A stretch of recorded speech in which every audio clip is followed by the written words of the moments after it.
જો વિદ્યાર્થી મિત્રો, આપણે આજે ધોરણ 11 સાયન્સમાં વાત કરીશું ફિઝિક્સ સબ્જેક્ટ માટે.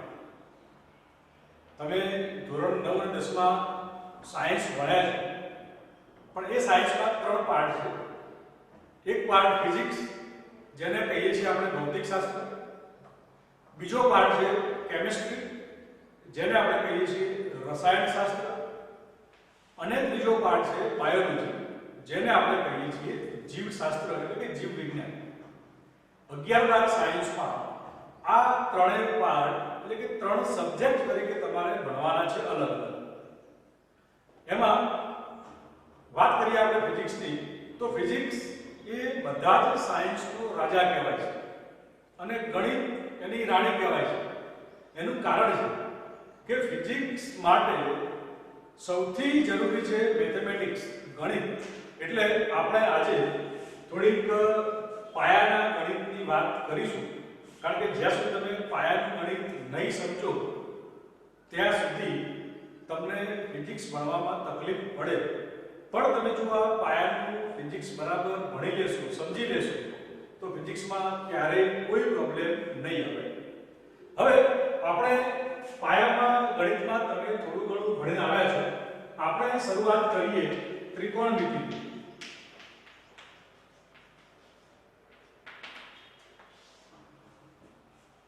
તમે ત્રિકોણમિતિમાં સાઇન, કોસ, ટેન, કોસેક, સેક અને કોટ આ 6 વિધેય ભણ્યા છો. ધોરણ 10 માં એનું ચેપ્ટર આવી ગયું છે, છતાં પણ આપણે થોડી બીજી ચર્ચા કરવી છે. હવે આ સાઇન, કોસ અને ટેન એની વેલ્યુ આપણે કેવી રીતે લખીએ છીએ, તો એના માટે અહીં આગળ એક ત્રિકોણ લઈએ. આ ત્રિકોણ કેવું છે? કાટકોણ ત્રિકોણ છે. ધારો કે આ બિંદુને કહીએ આ બી, આને કહીએ સી. હવે કાટખૂણાની સામેની બાજુ, જેને આપણે શું કહીએ છીએ? કર્ણ. ધારો કે હું આ ખૂણાને થીટા તરીકે લઉં, એટલે કે આપણો ખૂણો જે સી છે એને જો થીટા તરીકે ઓળખીએ, તો અહીં આગળ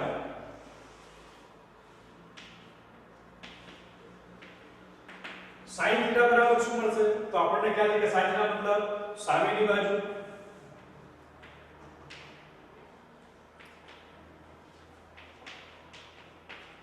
ભાગ્યા કર્ણ. તો આ ખૂણા માટે સામેની બાજુ કઈ થાય? AB, અને કર્ણ કયો થાય? AC. એટલે sin થીટા બરાબર શું લખાય?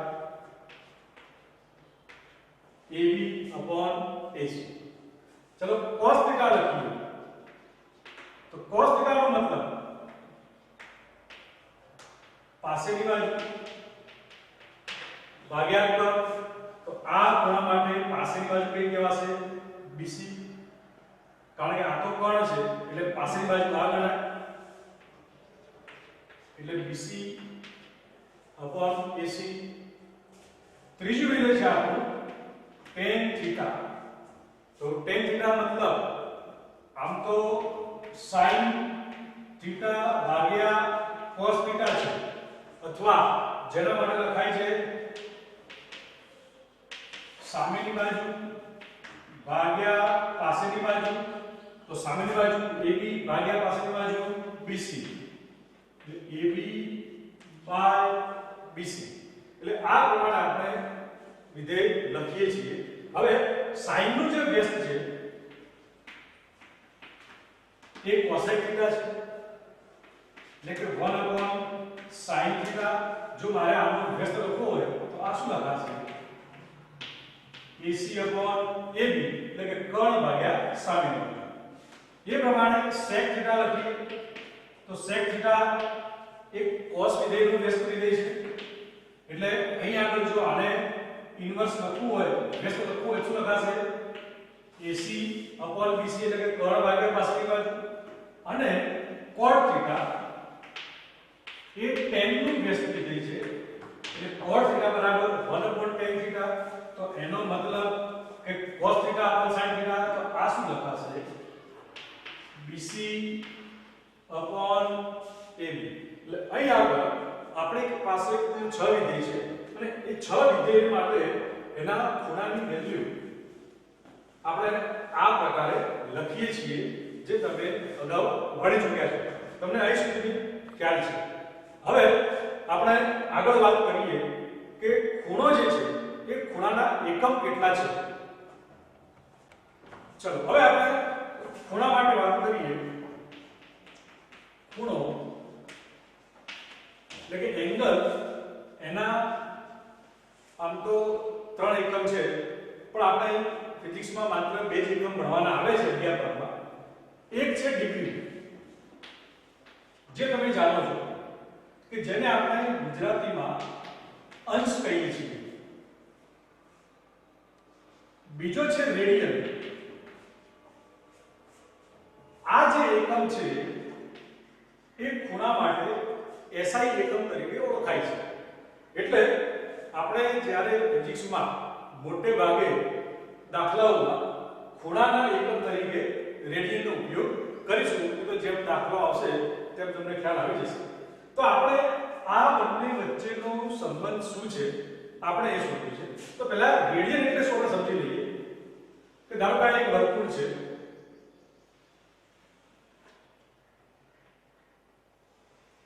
ધારો કે આ વર્તુળની ત્રિજ્યા છે r, આ એનું કેન્દ્ર O છે. હવે અહીં આગળ બિંદુ P લઉં અને O થી P ને જોડું તો આ પણ શું બને? ત્રિજ્યા બને. તો ધારો કે આ બિંદુ Q છે તો OQ અને OP વચ્ચેનો જે ખૂણો છે ધારો કે એને નામ આપું થીટા. તો અહીં આગળ જો મારે થીટા ને રેડિયનમાં દર્શાવવો હોય તો શું લખાશે? તો રેડિયન માટેની વ્યાખ્યા છે કે ચાપની લંબાઈ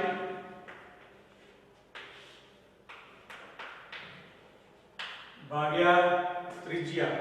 એટલે આ આપણા માટે ચાપ બની. અહીં આગળ 2 ચાપ છે, એક ગુરુ ચાપ, બીજી લઘુ ચાપ.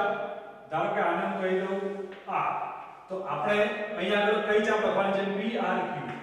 એટલે ચાપ PRQ ભાગ્યા ત્રિજ્યા r. કારણ કે આ ખૂણા માટે આ ચાપ ઘેરાય છે, આટલો વિસ્તાર ઘેરાય છે, એટલા માટે ચાપ આપણે આ લઘુ ચાપ લઈશું, ગુરુ ચાપ લઈશું નહીં. હા, ધારો કે આ ખૂણા માટે લખવું હોય તો આપણે ગુરુ ચાપની લંબાઈ લેવી પડે. એટલે અહીં આગળ થીટા રેડિયનમાં લખવું હોય તો ચાપ ભાગ્યા ત્રિજ્યા. આ તમારે ખાસ યાદ રાખવાનું, તમારે એની ભારે ગણતરી જરૂર પડશે. ચલો આપણે હવે રેડિયન માટે થોડુંક સમજીએ. આ આપણું સર્કલ છે. ધારો કે આને કહી દઈએ x અક્ષ, આને કહી દઈએ આપણે y અક્ષ. ચલો ધારો કે આપણું શરૂઆતનું બિંદુ A છે, આ કેન્દ્ર O છે. હવે આપણે ધારો કે અહીંથી શરૂઆત કરીએ અને આપણે આ દિશામાં ફરીએ તો સ્વાભાવિક છે કે તમે અહીંથી અહીં સુધી આવો એટલે કાટખૂણો બને. તો એ ખૂણો કેટલો ગણાશે? 90. તમે A થી B લઈને C સુધી આવો તો એ આટલો ખૂણો ગણાશે જે બનશે 180 અંશ. તમે A થી B, B થી C અને C થી D આવો તો આ ખૂણો જે બનશે એ બનશે 90 + 90 + 90 એટલે કે 270 અંશ.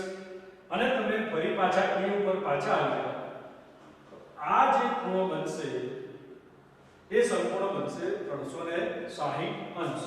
એટલે કે A થી લઈ અને A સુધી તમે જો સર્કલ ફરો તો આપણા માટે જે ખૂણો થીટા બને એ કેટલા થાય?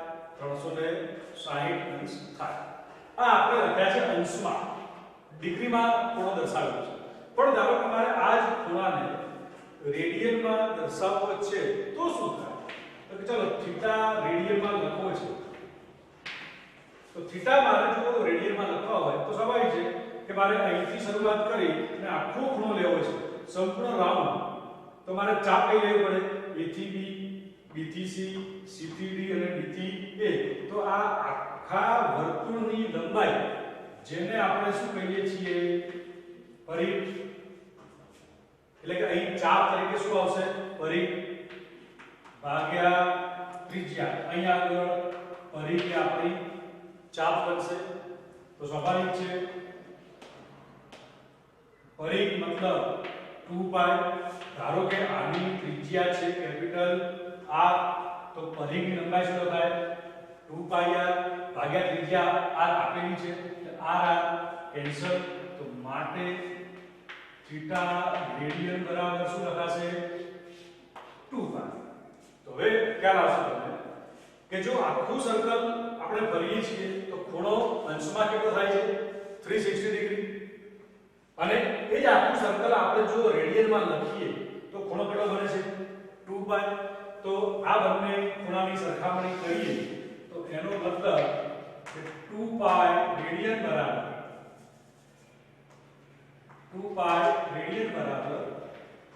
360 અંશ થાય. તો આનો મતલબ શું થયો કે પાઈ રેડિયન બરાબર કેટલા આવશે? તો કે 360 ભાગ્યા 2 અંશ. તો માટે પાઈ રેડિયન બરાબર કેટલા આવે? 180 અંશ. તો એ જ પ્રમાણે ધારો કે મારે 1 રેડિયન માટે વાત કરવી હોય તો 1 રેડિયન બરાબર શું થાય? 180 ભાગ્યા પાઈ અંશ થાય. એટલે આ કન્વર્ઝન ડિગ્રીનું રેડિયનમાં અને રેડિયનનું ડિગ્રીમાં આ તમારે ખાસ યાદ રાખવું પડે. તો એ જ પ્રમાણે ધારો કે મારે 1 અંશ લખવા છે તો કે 1 અંશ બરાબર કેટલા રેડિયન થાય? તો કે પાઈ ભાગ્યા 180 રેડિયન. બંને એકબીજાના વ્યસ્ત થઈ જાય. એટલે આ ખાસ યાદ રાખજો કે 1 રેડિયન બરાબર 180 ભાગ્યા પાઈ અંશ અને ઉલટું 1 અંશ બરાબર પાઈ ભાગ્યા 180 રેડિયન. એટલે હવે તમે કોઈ પણ ખૂણો અંશમાં આપેલો હોય તો તમે એને સહેલાઈથી રેડિયનમાં ફેરવી શકો. એ જ પ્રમાણે ખૂણો રેડિયનમાં આપેલો હોય તો તમે એને સહેલાઈથી અંશમાં ફેરવી શકો. તો આપણે એના માટે જોઈએ કે ધારો કે થીટા બરાબર 90 છે. થીટા બરાબર 90 છે. થીટાના રેડિયન કેટલા થાય? આપણે આ અંશમાંથી રેડિયનમાં ફેરવા માટે કેટલા વડે ગુણવા પડે? પાઈ ભાગ્યા 180 વડે.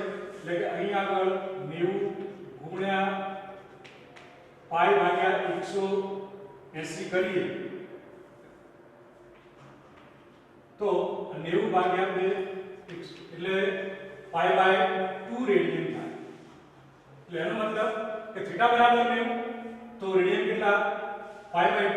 એટલે કે આવું લખી શકાય કે થીટા બરાબર 90 અંશ બરાબર પાઈ બાય 2 રેડિયન. તો એ જ પ્રમાણે ધારો કે 180 અંશ છે તો 180 અંશ મતલબ કેટલા રેડિયન થાય? હવે ખૂણો ડબલ થયો તો આ પણ ડબલ કરો એટલે પાઈ રેડિયન. ધારો કે થીટા બરાબર 270 ડિગ્રી છે એનો મતલબ કેટલા રેડિયન થાય? 3 પાઈ બાય 2. તમે આના વડે ગુણતા જાઓ પાઈ ભાગ્યા 180 વડે ગુણ્યા 270 કરો એટલે કેટલા મળશે આપણને? 3 પાઈ બાય 2 રેડિયન. એ પ્રમાણે આપણે આગળ લખી રહ્યું કે થીટા બરાબર 360 તો કેટલા આવશે? 2 પાઈ રેડિયન આવે. પણ આપણે જે જનરલી ખૂણા ભણ્યા છીએ કે sin 30 કે cos 30 એ પ્રમાણે તો જો થીટા બરાબર 30 લઉં, થીટા બરાબર જો 30 અંશ લઈએ તો 30 અંશ માટે શું થાય? તો કે 30 ગુણ્યા પાઈ ભાગ્યા 180 તો 30 6 એટલે કેટલા આવશે? Pi by 6 radian. જો થીટા બરાબર 45 લેવા છે તો થીટા બરાબર 45 હોય તો 45 ગુણ્યા પાઈ ભાગ્યા 180 એટલે પાઈ બાય 4 રેડિયન. જો થીટા બરાબર 60 લઈએ તો 60 ગુણ્યા પાઈ ભાગ્યા 180 એટલે પાઈ બાય 3 રેડિયન. એટલે તમે આ પ્રમાણે કોઈ પણ એંગલ હોય તો તમે એને પાઈ ભાગ્યા 180 વડે ગુણી અને રેડિયનમાં ફેરવી શકો. જો તમને ખૂણો રેડિયનમાં આપ્યો છે, ધારો કે પાઈ બાય 6 રેડિયન છે અને મારે એને અંશમાં ફેરવવા છે, તો કેટલા વડે ગુણવા પડે? 180 ભાગ્યા પાઈ વડે ગુણીએ એટલે આપણને ખૂણો શેમાં મળી જાય? અંશમાં મળતો. એટલે આ ખાસ યાદ રાખો કે રેડિયનમાંથી અંશમાં ફેરવવા માટે 180 ભાગ્યા પાઈ વડે ગુણવાના અને અંશમાંથી રેડિયનમાં ફેરવવા માટે આપણે પાઈ ભાગ્યા 180 વડે ગુણવાના. ચલો હવે આપણે વિધેય લખ્યા છે sin cos tan cosec sec અને cot. તમે ધોરણ 9 અને 10 માં 30 45 અને 60 અને 90 તમે આ બધી વેલ્યુ ખૂણાઓની ભણ્યા છો કે ધારો કે sin 45 કેટલા છે, કે tan 60 કેટલા છે, કે cos 30 કેટલા છે.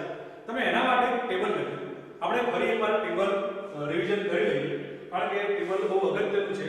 એ વેલ્યુ બહુ બેઝિક વેલ્યુ છે જે તમને ફરજિયાત આવડવી જોઈએ કારણ કે ફિઝિક્સમાં ડગલે ને પગલે એનો ઉપયોગ થશે. એટલે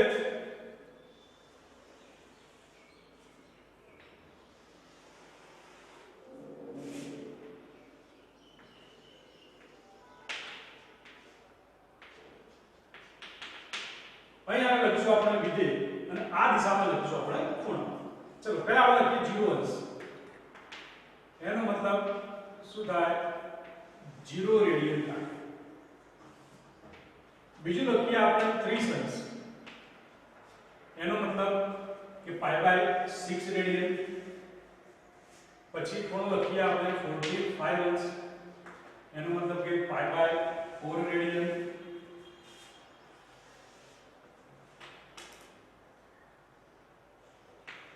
साइड अंश લખીએ એનો મતલબ કે પાઈ બાય 3 રેડિયન અને છેલ્લે 90 અંશ એનો મતલબ કે પાઈ બાય 2 રેડિયન. આપણે 6 વિધેય માટે મૂલ્યો લખવા છે.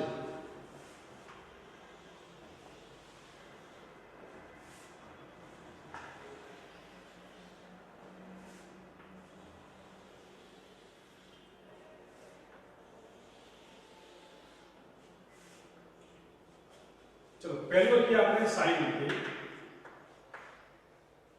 तो તમે જો આ એક જ લાઈન યાદ હોય તો તમે સહેલાઈથી આખું ટેબલ લખી શકો.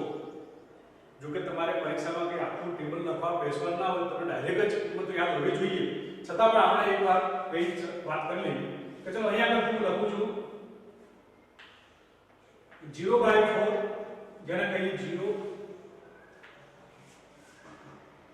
આ એક યાદ રાખવા માટેની ટ્રીક છે. અહીંયા આગળ લખીએ 1/4, અહીંયા આગળ લખીએ 2/4. 2/4 નો મતલબ 1/2. અહીંયા આગળ લખીએ આપણે 3/4 અને અહીંયા આગળ 4/4 એનો મતલબ 1 છે. ચલો હવે મારે પહેલા sin માટે 0 ની વેલ્યુ લખવી છે. તો આ તમને જે કિંમતો મળી છે એ દરેકનું વર્ગમૂળ લેતા છે. चलो 0 નો વર્ગમૂળ કેટલું આવે? 0. 1/4 નું વર્ગમૂળ 1/2.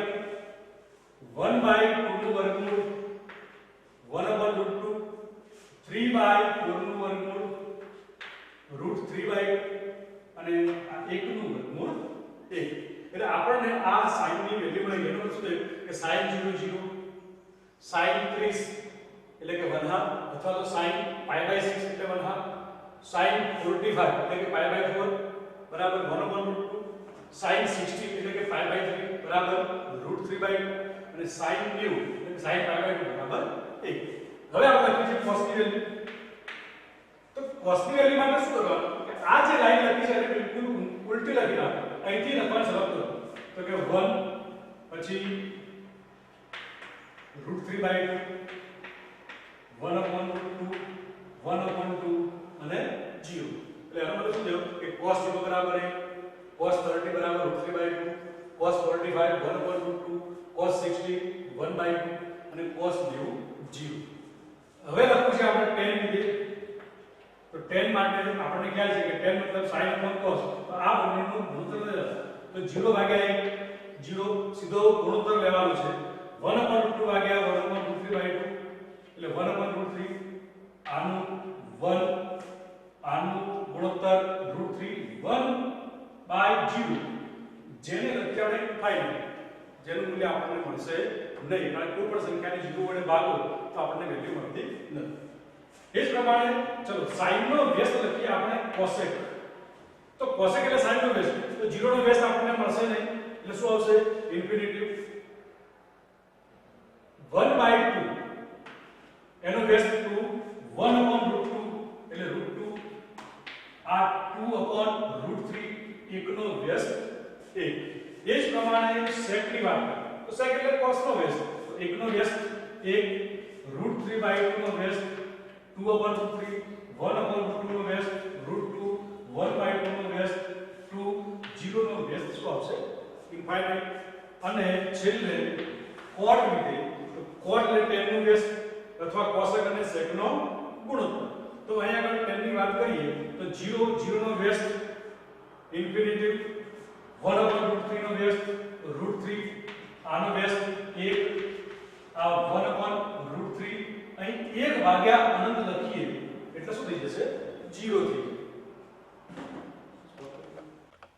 હવે ત્રિકોણમિતિમાં જો આપણે એક સ્ટેપ આગળ જઈએ તો એમાં એક બહુ જ અગત્યનો ટોપિક છે જેને કહીએ છે આપણે એકમ વર્તુળ યુનિટ સર્કલ એકમ વર્તુળ કોને કહેવાય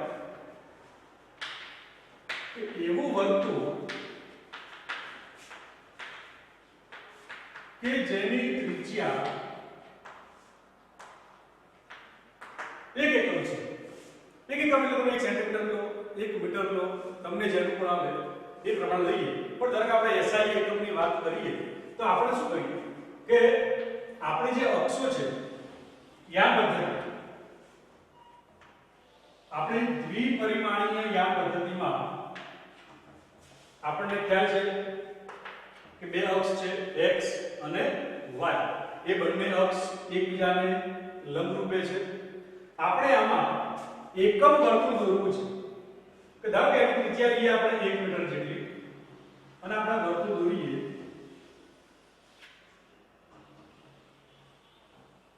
તો આ ટાઈપનું વર્તુળ આપણને મળે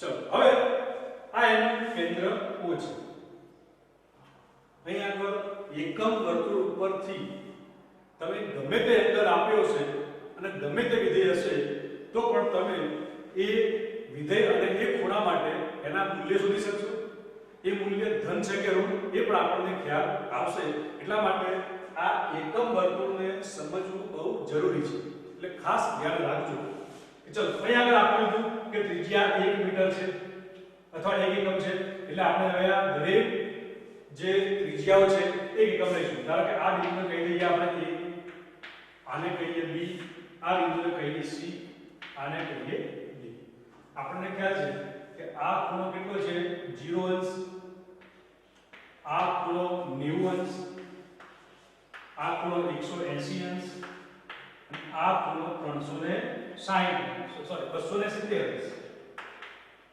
એટલે ફરી પાછો આપણો બને 360 પણ આપણને ખ્યાલ છે કે 90 અંશનો મતલબ શું છે π/2 છે 180 અંશનો મતલબ પાઈ છે 270 નો મતલબ 3/2 જો આ 1/2 આ બીજો 2 પાઈ એટલે બીજો π/2 π/2 નો π/2 1 પાઈ 1 π/2 2 π/2 ના ત્રીજો π/2 3 π/2 અહીં 4 π/2 4 π/2 નો મતલબ શું થઈ જાય 2 પાઈ એટલે કે 360 બરાબર 2 પાઈ એટલે ખૂણા આપણે અંશ અને રેડિયન બંનેમાં લખ્યા છે ચલો હવે અહીંયા આગળ પહેલા આપણે વાત કરવી છે યામની કારણ કે દ્વિપરિમાણમાં છે એટલે કેટલા ઘટક હશે બે એક x અને બીજો y ધારો કે બિંદુ P છે આ P બિંદુને હું કેન્દ્ર સાથે જોડતી ત્રિજ્યા દોરું છું તો સ્વાભાવિક છે કે આ ત્રિજ્યા કેટલા એકમની હશે 1 એકમની આ ત્રિજ્યા પણ કેટલા એકમની હશે 1 એકમની હવે ધારો કે આ ખૂણો લઉં છું થીટા તો મારે અહીં આગળ sin θ અને cos θ ની વાત કરવી છે તો પછી મારે અહીં આગળ કાટકોણ ત્રિકોણ પૂરો કરવો પડે. એટલે અહીંથી એક લંબ રેખા x અક્ષ પર દોરી અને કાટકોણ ત્રિકોણ પૂરો કરીએ એટલે આ આપણને કાટકોણ ત્રિકોણ મળે. હવે આપણને ખ્યાલ છે કે બિંદુ P નથી x અક્ષ પર કે નથી y અક્ષ પર, એટલે સ્વાભાવિક છે કે P ને બે યામ હશે, એક x અને બીજો y. તો અહીં આગળ એનો x યામ તો થાય તો કે O થી Q સુધીનો જે છે આ O થી Q એ એનો x યામ બને. એટલે કે આટલું જે ડિસ્ટન્સ છે એનું x ઘટક કહેવાય, એનો x યામ કહેવાય. હવે અહીં આગળ જે લંબ રેખા દોરી કાઢો, તળકા બિંદુને કહીએ આપણે આ. તો O થી R નું જે અંતર છે એને આપણે y ઘટક તરીકે ઓળખી શકીએ. એટલે કે જો મારે y ઘટકનું મૂલ્ય શોધવું હોય તો અહીંથી લંબ રેખા દોરી અને આ અંતર માપવું પડે, તો આપણને આ પ્રમાણે x અને y ઘટક મળે. પણ આપણે આ ઘટકોને ત્રિકોણમિતિના વિધેયો સાથે જોડવા છે, તો કેવી રીતે જોડી શકાય?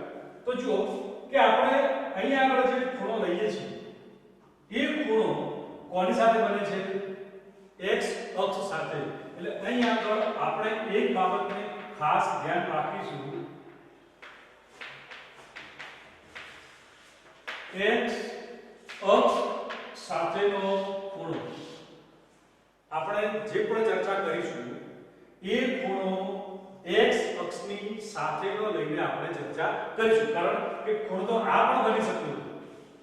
જો આ ખૂણો લઈએ તો કઈ x સાથે બને? y અક્ષ સાથે.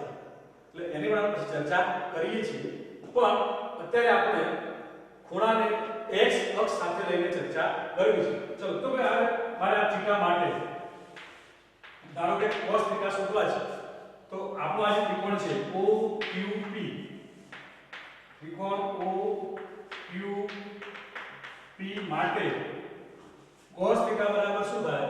તો કે cos થીટા પાછળની બાજુ, એટલે પાછળની બાજુ OQ, OQ મતલબ x ભાગ્યા આપણો કણ કયો આવે? OP, જેની વેલ્યુ કેટલી છે? 1 એકમ, એટલે કે x / 1. તો માટે cos થીટા બરાબર શું કહેવાશે? x. એ જ પ્રમાણે sin થીટા, તો sin થીટા નો મતલબ તો કે સામેની બાજુ ભાગ્યા કણ. તો જેટલું અંતર O થી R નું છે એટલું જ અંતર P થી Q નું છે. એટલે જો આપણે O થી R ને y કહીએ તો P થી Q ને પણ y કહી શકાય. એટલે આના માટે જો sin થીટા લઈએ તો સામેની બાજુ બને y ભાગ્યા કણ કેટલો બને? 1 છે. તો માટે sin થીટા બરાબર y. તો આનો મતલબ શું થયો કે જો મારે x અને y ને લખવા હોય તો શું લખી શકાય? cos theta sin theta. પણ ક્યારે? કે જ્યારે ખૂણો x અક્ષ સાથે હોય તો જ. એટલે હવે અહીં આગળ યાદ રાખજો કે તમે ખૂણો જે લો છો એ ખૂણો જે અક્ષ સાથે બનતો હોય એ અક્ષનો ઘટક એટલે cos ઘટક અને એને લંબ રૂપે રહેલો ઘટક એટલે sin ઘટક. આ ખાસ યાદ રાખવાનું છે. ચલો હવે આપણને ખ્યાલ છે કે અહીં આગળ આપણે જે પરિસ્થિતિ લીધી છે કે એમાં ખૂણો આપણે x અક્ષ સાથે લઈએ છીએ, એટલે આપણા માટે x ઘટક તરીકે કોણ છે? cos, y તરીકે કોણ છે? sin. તો હવે આપણે વાત કરીએ ચરણની. તો અહીંયા આગળ ફરી એકવાર એકમ બટન દોરું છું.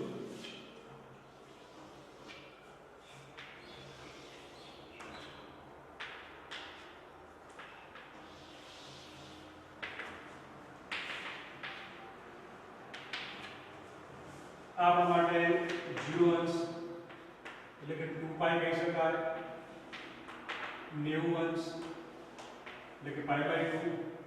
આ આપણા માટે 180 અંશ એટલે કે π, અને આ 270 અંશ એટલે કે 3π/2. ચલો હવે આ આપણું પહેલું ચરણ,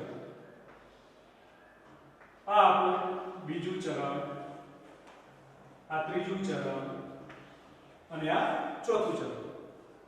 તો પહેલા ચરણમાં જો આપણે ઘટકો લખવા છે તો x ઘટક અને y ઘટક તો x ઘટક પ્લસ થાય, y ઘટક પણ કેવો થાય પ્લસ થાય. આ આપણું બીજું ચરણ x અને y લખવા છે તો અહીંયા આગળ x કેવો થાય માઈનસ, y કેવો થાય પ્લસ, એટલે કે x માઈનસ y પ્લસ. યાદ રાખો કે યામ પદ્ધતિમાં પહેલા x ઘટક લખાય અને પછી y ઘટક લખાય છે. ત્રીજા ચરણમાં x પણ માઈનસ અને y પણ માઈનસ, એટલે અહીંયા આગળ બંને ઘટક માઈનસ. ચોથું ચરણ જેમાં x પ્લસ પણ y માઈનસ, એટલે કે પ્લસ અને માઈનસ. તમારે પ્લસ માઈનસ અથવા x y ની કિંમતો શોધવી હોય તો જેમ આ પ્રમાણે કિંમત લીધી એમ તમે આ પ્રમાણે કોઈ પણ જગ્યાએ ખૂણો થીટા લઈ આ પ્રમાણે લંબ રેખાઓ દોરી ચાર ચરણમાં તમે x અને y ના મૂલ્યો મેળવી શકો. પણ આપણને ખ્યાલ છે કે અહીંયા આગળ x એટલે cos થીટા, y એટલે sin થીટા, અહીંયા આગળ તો x એટલે cos થીટા, y એટલે sin થીટા, અહીંયા આગળ પણ x એટલે cos થીટા, y એટલે sin થીટા, અહીંયા આગળ x cos theta, y sin theta.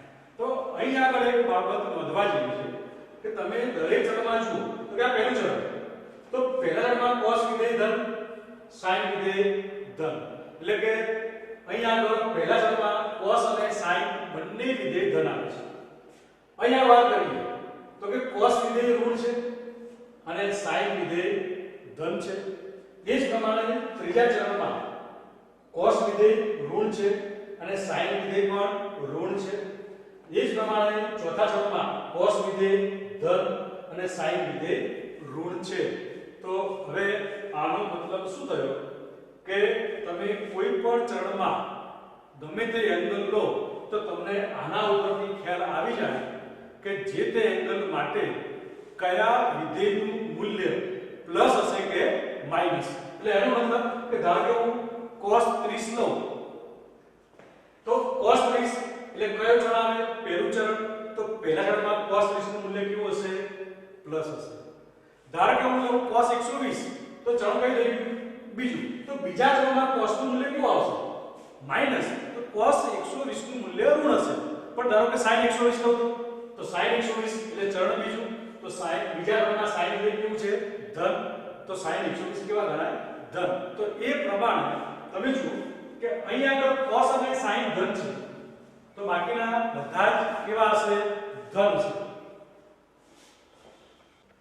ચલો ફરી એકવાર આપણે અહીં થોડી ચર્ચા કરીએ તો કે પહેલું ચરણ, બીજું, ત્રીજું અને ચોથું. પહેલામાં cos પ્લસ sin પ્લસ, બીજામાં cos માઈનસ sin પ્લસ, ત્રીજામાં cos માઈનસ sin માઈનસ, ચોથામાં cos પ્લસ sin માઈનસ. તો એ પ્રમાણે આપણે આગળ કરીએ તો આ પહેલું ચરણ છે આપણું. તો પહેલા ચરણમાં sin વિધેય પ્લસ એટલે કે greater than 0, cos greater than 0, એ પ્રમાણે tan ગ્રેટર ધેન 0 કારણ કે tan એ sin અને cos નો વ્યસ્ત છે. જો sin અને cos બંને ધન હોય તો tan પણ કેવું બને ધન બને. એ પ્રમાણે cosec પણ ધન બને, sec પણ ધન બને અને cot વિધેય પણ ધન બનશે. એટલે એનો મતલબ એ થયો કે પહેલા ચરણમાં બધા જ વિધેય ઓલ વિધેય પ્લસ બધા જ વિધેય કેવા છે ધન છે. એટલે કે તમે પહેલા ચરણમાં કોઈ પણ ખૂણો લો તો બધા વિધેય માટે ખૂણો કેવો આવશે એનું મૂલ્ય પ્લસ આવશે. ચલો આ ચરણ બીજું છે.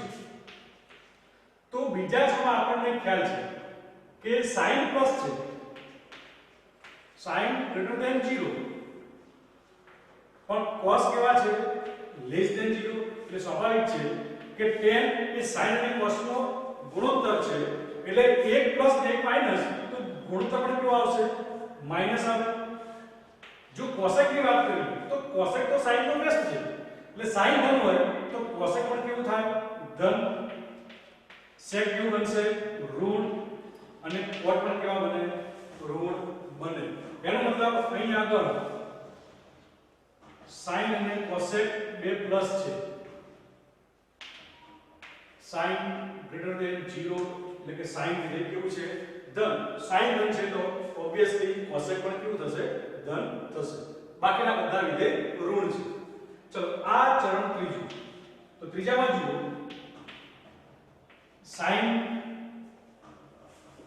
ઋણ cos પણ ઋણ એટલે cos less than 0 બંને ઋણ છે એટલે એનો ગુણોત્તર કેવો થઈ જાય પ્લસ થઈ જાય. અહીં આગળ cosec પણ ઋણ sec પણ ઋણ પણ tan પ્લસ એટલે cot કેવું થશે પ્લસ એટલે કે tan અને cot પ્લસ છે એટલે અહીં આગળ આપણે લખીશું tan ધન છે સાથે cot પણ ધન છે. ચલો આ ચોથું ચરણ. તો ચોથામાં શું થયું કે ચોથામાં sin માઈનસ અને cos પ્લસ છે. sin less than 0 cos greater than 0 એટલે અહીં આગળ આ 1 પ્લસ 1 માઈનસ એટલે એનું ગુણોત્તર પણ ઋણ. sin less than 0 એટલે cosec પણ less than 0 એટલે ઋણ. પરંતુ sec ધન કારણ કે cos ધન છે એટલે sec ધન થાય અને cot કેવું થશે ઋણ. એટલે કે અહીં આગળ ચોથા ચરણમાં cos અને એનો વ્યસ્ત sec બે ધન છે એટલે અહીં આગળ લખીશું cos ધન. તો હવે આગળ આને યાદ રાખવા માટે આપણને એક વર્ડ મળે છે અહીં આગળ ઓલ જે ધન છે એને કહેતા જઈએ પહેલું બીજું ત્રીજું ચોથું પ્રમાણે. તો કે ઓલ s t c એટલે આવું કહી શકીએ આપણે કે ઓલ s t c. તો આનો મતલબ શું થયો કે આ પહેલું ચરણ આ બીજું આ ત્રીજું અને ચોથું. તો કે પહેલા ચરણમાં બધા વિધેય ધન, બીજા ચરણમાં કોણ ધન તો કે sin અને એનો વ્યસ્ત, ત્રીજામાં કોણ ધન તો કે tan અને એનો વ્યસ્ત, ચોથામાં કોણ ધન cosec અને એનો વ્યસ્ત. એટલે કે બીજામાં sin અને cosec સિવાયના બાકીના બધા ઋણ આવે, ત્રીજામાં tan અને cot સિવાયના બાકીના બધા ઋણ આવે અને ચોથામાં cos અને sec સિવાયના બાકીના બધા ઋણ આવે. એટલે કયા ચરણમાં કયું વિધેય માટે મૂલ્ય ધન આવશે કે ઋણ એ આપણે આ ઓલ STC ઉપરથી તરત કહી શકીએ. ધારો કે એમ કીધું હોય કે આપણી જોડે tan 150 કેવા હશે પ્લસ કે માઈનસ મૂલ્યની વાત પછી કરીએ પણ tan 150 પ્લસ હશે કે માઈનસ તો તરત ખ્યાલ આવી જાય કે ચલો 150 એટલે કયું ચરણ આવે બીજું. તો બીજા ચરણમાં tan કેવા છે ઋણ કારણ કે ઓલ STC ખાલી sin ધન છે એટલે tan કેવું આવે ઋણ આવે. તો ધારો કે કીધું કે sin 150 તો ધન આવે એટલે તમે કયો ખૂણો માટે કયું વિધેય પ્લસ છે કે માઈનસ એ તમે આ એકમ વર્તુળ ઉપરથી સહેલાઈથી કહી શકો. તમને આમાંથી જે યોગ્ય લાગે આમ તો બધું યોગ્ય જ છે, બધું નોટ કરવા જેવું જ છે. તો સાથે તમે વિડિયોને પોઝ કરી અને બધું નોટ કરતા રહેજો, લખતા રહેજો જેથી તમારે બીજે ક્યાંય ફરી પાછું શોધવા જવું પડે નહીં. એટલે આ જે બેઝિક ત્રિકોણમિતિ છે આ એકમ વર્તુળ સુધીનું એ તમને ખાસ ખબર હોવી જોઈએ. એટલે કે અહીં આગળ પહેલું ચરણ ક્યાં ગણાય 0 થી 90 સુધી, બીજું ચરણ 90 અને 180 વચ્ચે, ત્રીજું 180 અને 270 વચ્ચે અને ચોથું 270 થી 360. આ પ્રમાણે ચાર ચરણ વહેંચેલા છે અને કયા ચરણમાં કયું વિધેય ધન છે એ આપણને ઓલ STC ઉપરથી ખ્યાલ આવશે. અહીં આગળ એક ખાસ બાબત યાદ રાખજો કે આપણે જે ખૂણો લીધો હતો એ કઈ અક્ષ સાથે લીધો છે આપણે x અક્ષ સાથે અને એ પ્રમાણે આપણે આ પ્લસ કે માઈનસ વિધેય કયા છે એટલે આ બાબત ખાસ ધ્યાન રાખવાનું.